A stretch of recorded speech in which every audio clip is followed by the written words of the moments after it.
Le président sud-africain salue l'idée d'arrêter le premier ministre israélien Benjamin Netanyahu. Choquant. Pourquoi? Parce qu'évidemment, depuis un temps, la CPI vient de lancer une demande, l'appel à l'arrêt international de Benjamin Netanyahu. And examined by my office that Israeli Prime Minister Benjamin Netanyahu and Minister of Defense Yoav Gallant bear criminal responsibility for the following international crimes committed on the territory of the State of Palestine from at least the 8th of October 2023.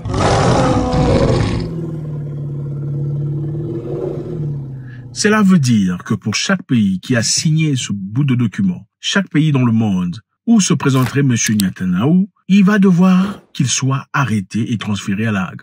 Choquant et bouleversant. Le président Ramaphosa salue la demande de mandat d'arrêt contre le premier ministre israélien Benjamin Netanyahu et les dirigeants d'Hamas. Et ce qui est important ici, c'est que ne salue pas seulement l'arrêt du premier ministre israélien, mais il salue aussi l'arrêt des dirigeants de Hamas, ceux qui ont fait des choses inacceptables en Israël. L'Afrique du Sud a salué la décision du procureur de la Cour d'appel internationale, Karim Khan, qui a déposé une demande de mandat d'arrêt contre le premier ministre israélien Netanyahu et son ministre de Défense, Yoav Gallant, et 3 dirigeants du groupe militant palestinien Hamas. Donc nous avons vu ce qui s'est passé depuis quelque temps. La CPI s'est exprimée par rapport à ce qui s'est passé. Contrairement à l'attente de toute personne, de tout le monde en tout cas, ils ont trouvé qu'il était essentiel que M. Netanyahu se présente en justice. Ils pensent qu'il doit comparaître afin qu'on fasse une investigation beaucoup plus profonde afin de déterminer. Mais d'après le procureur, on trouve que M. Netanyahu et ses œuvres sont inacceptables. Mais ce qui est choquant dans cette histoire et bouleversant et surprenant, vous savez ce que c'est? Vous savez ce qui arrive? Vous savez pas? Bon, on y va. 5, 4, 3. Vous savez toujours pas? On pause. On continue. 2, 1. Boum! La France soutient la CPI, dont le procureur demande le mandat d'arrêt contre le dirigeant de Israël et de Hamas. Choquant, bouleversant. En tout cas, là, personne ne s'y attendait. Parce que généralement, quand quelque chose se passe dans les pays africains, pays asiatiques, là, l'Europe est ok, d'accord, arrêtez-les, mettez-les en prison. Généralement, quand ce sont des pays occidentaux qui sont auteurs de certaines histoires, Israël est aussi généralement compté parmi les pays occidentaux, bien que ce soit un pays dans les Moyen-Orient, on ne sait pas comment, mais ils ont toujours le soutien général de l'Union européenne. Mais cette fois-là, la France soutient la CPI.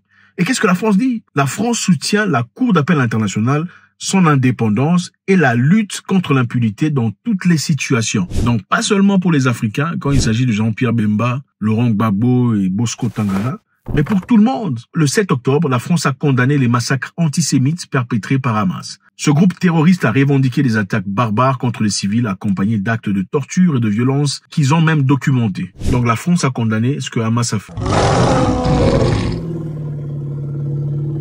Concernant Israël, la France alerte depuis de nombreux mois sur l'impact des stricts respects de droits internationaux humanitaires et notamment sur le caractère inacceptable des pertes des civils dans la bande de Gaza et de l'accès humanitaire insuffisant, ajoute le communiqué. C'est-à-dire, on vous avait dit, c'est une façon de dire, on vous avait prévenu dans le passé que ce que vous faites à Gaza, ouais, ça va se retourner contre vous. Allez un peu mou, adoucissez un peu les choses quand même. C'est des humains après tout. On peut pas tous les traiter comme des membres de Hamas. Parce qu'évidemment, écoutez, certains membres de Hamas sont partis faire des choses inacceptables. Mais est-ce qu'il faudrait que toute la bande de Gaza en subisse les conséquences? Il y a des femmes, des enfants, des vieillards qui n'ont absolument rien à voir avec tout ça. Et aussi, on estime que le nombre des enfants qui ont perdu leur vie à Gaza surplombe le nombre des enfants et des femmes en Ukraine. Pourtant, M. Vladimir Poutine a été accusé de la Cour pénale internationale, vous vous en souvenez? Alors la France dit, on vous avait prévenu. On vous avait prévenu. Est-ce que c'est une politique de Macron? Qu'est-ce qui se passe là? Point d'interrogation. Est-ce qu'ils sont en train de jouer à un jeu? Je voudrais savoir, qu'est-ce que vous pensez serait la meilleure façon de terminer le problème entre Israéliens et Palestiniens? Que serait d'après vous la meilleure façon d'y aller? Est-ce que séparer les pays? Peut-être, je sais pas. Qu'est-ce que vous pensez?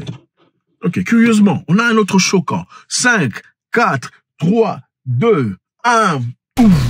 Plusieurs pays de l'Union européenne ont indiqué ces dernières semaines qu'ils envisageaient de procéder à la reconnaissance, arguant d'une solution à 2 États est essentielle pour une paix durable dans la région. Donc, il y a l'Irlande, il y a la Suède, il y a la Finlande qui reconnaissent aussi maintenant que la Palestine doit être un État à lui-même. Today, Ireland, Norway and Spain are announcing that we recognize the state of Palestine.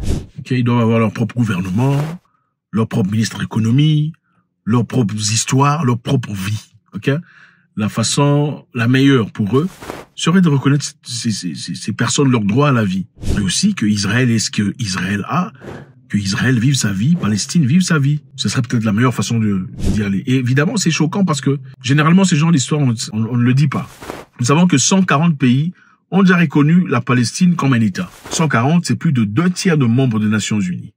Mais parmi ces pays, aucune de grande puissance ne l'a déjà fait. Donc, pas la France, pas l'Allemagne, pas l'Angleterre, pas les États-Unis n'oseraient reconnaître la Palestine. Bon, on se demande pourquoi. Est-ce qu'ils n'ont pas droit, eux, à avoir un pays, à avoir un coin à eux où ils peuvent être... Enfin, je sais pas.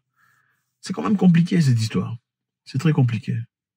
Donc, la décision de la Finlande, l'Irlande et la Suède de reconnaître la Palestine, c'est une décision qui pourrait exercer davantage de pression sur les poids lourds du continent, la France, l'Allemagne, pour qu'ils le reconnaissent aussi. El primer ministro Netanyahu no tiene un proyecto de paz para Palestina.